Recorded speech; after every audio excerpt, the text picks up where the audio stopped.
Welcome to the video. Don't forget to hit that bell icon for weekly videos on historical figures and stories. If you enjoy the content, be sure to subscribe. The story of Palnatoke is based in the 10th century, at the height of the Viking Age. During this legendary time, a mercenary order would form, who were feared all over the North Sea. This group were called the Jomsvikings, and they were famous for the high calibre of their warriors and their fighting ability. The ideologies of the Jomsvikings were simple. They placed heavy emphasis on the importance of battle. They were honourable and longed to die in battle in order to reach the mythical hall with the gods and other legendary fallen warriors of history. The founder of the order was Palnatoke, and this is his story, according to the Jomsviking Saga. Palnatoke grew up on the island of Finn, and he is described from an early age as being big, clever, and popular. He would go raiding every summer, and would soon become a famous warrior. During this time, Wales was ruled by an earl called Stefnir, who had a wise and popular daughter called Alof. One summer, Palnatoke would leave the island of Finn, and decided to go raiding there with his men. His intention was to ravage Stefnir's kingdom. Once Palnatoke reached the Welsh shore, scouts would let Earl Stefnir know that a force of warriors had landed on the coast. Stefnir decided to invite Palnatoke and his men to a banquet, and he and his men accepted. At the feast, Palnatoke saw Alof and witnessed her beauty. He would ask for her hand in marriage, and the suit was readily granted. The banquet was immediately transformed into a wedding ceremony, and thereupon Stefnir made Palnatoke an earl and granted him half of his kingdom. The rest he would get after Stefnir's death. He would stay in Wales that summer and the following winter. When he arrived back home, he was thought to be second only to the king in importance, magnificence, and wisdom, regarded as a warrior and a leader by the people. Palnatoke would throw a big feast for King Harald Bluetooth. According to the Jomsviking Saga, at the banquet, a woman named Isa would attend to the king. The following summer, she was pregnant, and Palnatoke relieved her of her duties. She would give birth to a boy called Sweyn, and Palnatoke would become his foster father.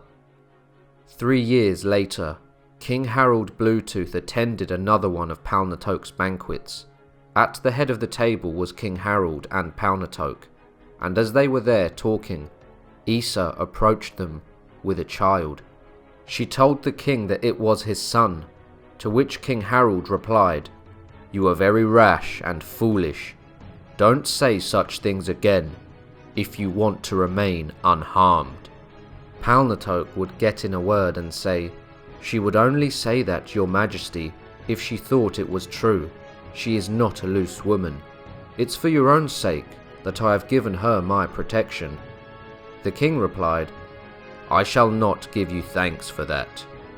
After the king left the banquet, relations became very strained between him and Palnatoke. Soon enough, Palnatoke's wife Alof would give birth to a boy called Aki. Sweyn would remain on the island of Finn until he was 15, and Palnatoke told him to go to his father and demand some men, as he was his son. Sweyn took his foster father's advice and made his way to King Harald's court. When Sweyn was presented to his father, he said to him, "You certainly are my father. Now give me 3 ships." The king obliged him, and Palnatoke provided him with an additional 3 ships. That whole summer, Sweyn would ravage his father's kingdom, and there were many complaints to the king by farmers of his land, but he took no notice. Sweyn would after go to Palnatoke with all his men, and spend the winter there.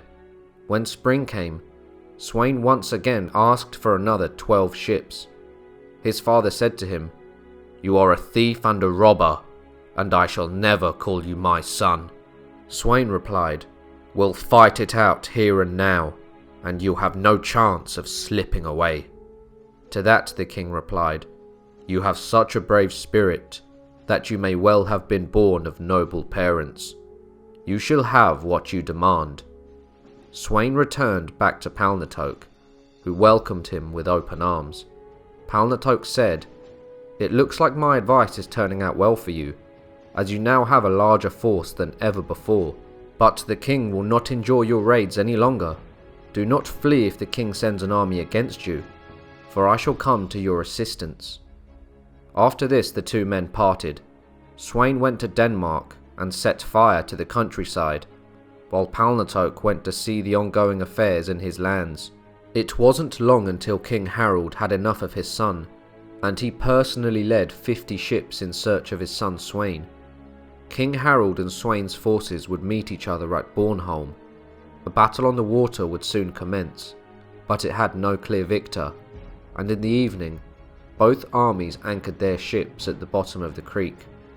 Palnatoke arrived at the battle in the evening with 24 ships, but he would anchor at the other side of the headland. Palnatoke would go ashore alone, taking his bow and quiver. Night had already fallen, and it was dark, and in a distance, Palnatoke saw a fire in the forest, and made a detour towards it. Recognizing it was King Harold trying to keep warm, he put an arrow in him, and King Harold would die there. Palnatoke would return to his ship. After this he would summon 20 men, and then go and meet Sweyn. Palnatoke told no one he had killed the king, and he came up with a plan to defeat the royal fleet. The next morning, they attacked the royal army, and learned that the king was dead. Palnatoke then said aloud to all men there, "You have two alternatives, to fight us, or accept Sweyn as king." Afterwards, Palnatoke and Sweyn both left, and summoned an assembly, at which Sweyn was elected the king of the whole of Denmark. Now that Sweyn was king, he thought it necessary to hold a funeral feast in honour of his father. Palnatoke would go and make his way towards the king's hall. The king greeted his foster father, and everyone began to drink. One of Palnatoke's men named Fjolnir leaned over to the king and whispered in his ear. After this interaction, the king's face changed colours and became as red as blood. Fjolnir gave the king's page an arrow and told him to show it to everyone who was in the hall until someone recognized it as his own. The king's page went towards Palnatoke and asked him if he recognized the arrow. Palnatoke said, "Why wouldn't I recognize my arrow? It's mine." King Sweyn interrupted and said, "When did you last part with this arrow?" Palnatoke replied, "My foster son. I parted with it when I shot your father." The king then said, "Stand up, men. Seize Palnatoke and all his men, and kill them all. Whatever friendship there was between us is now past." Palnatoke drew his sword, and cut Fjolnir in two with a swing of his sword for his treachery. He and his men fought their way through the hall, until no one would do them harm, as Palnatoke was so respected and had so many friends that no one wanted to fight him.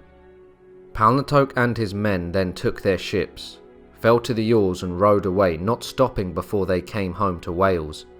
The following summer, Palnatoke's wife died, and he made ready with 30 ships to leave the land and go raiding. He would ravage Scotland and Ireland in his grief for 3 years, and would earn himself extensive wealth and fame. Palnatoke's name soon came to the ear of the King of Wendland. He was worried about Palnatoke, as he didn't want him to descend on his land. The king wanted to invite him to his lands on the invitation of friendship, and offered him lands. Palnatoke would accept this offer, and he and his men would settle. They would soon begin the construction of a city, and this land was named Jomsborg. Palnatoke would then set up the mercenary order of the Jomsvikings and their strict warrior laws. The Jomsvikings would become famous for their warrior values and incredible fighting abilities, Every summer, they went raiding in various lands and won fame and glory. It was seen to be an honour to join the Jomsviking elite force, and they were well known around the whole North Sea. Palnatoke and the great king Sweyn Forkbeard grew apart due to Palnatoke killing Sweyn's father Harold, but it didn't stop Sweyn having his own son Canute fostered at Jomsborg. He would go on to become the King of England and the North Sea Empire. It seems that the Jomsvikings had a tendency to forge legends. On Palnatoke's deathbed, he gave command of the Jomsvikings to Sigvaldi Strutt Haraldsson. Many great warriors joined the ranks of the Jomsvikings, Thorkel the Tall, Van Akerson, among many others, but their tales are for another time. So what do you think of the tale of the founder of the Jomsvikings? Let me know your thoughts in the comment sections down below. If you enjoyed the video, make sure to like, subscribe and share, and I'll see you all soon for another History Profile.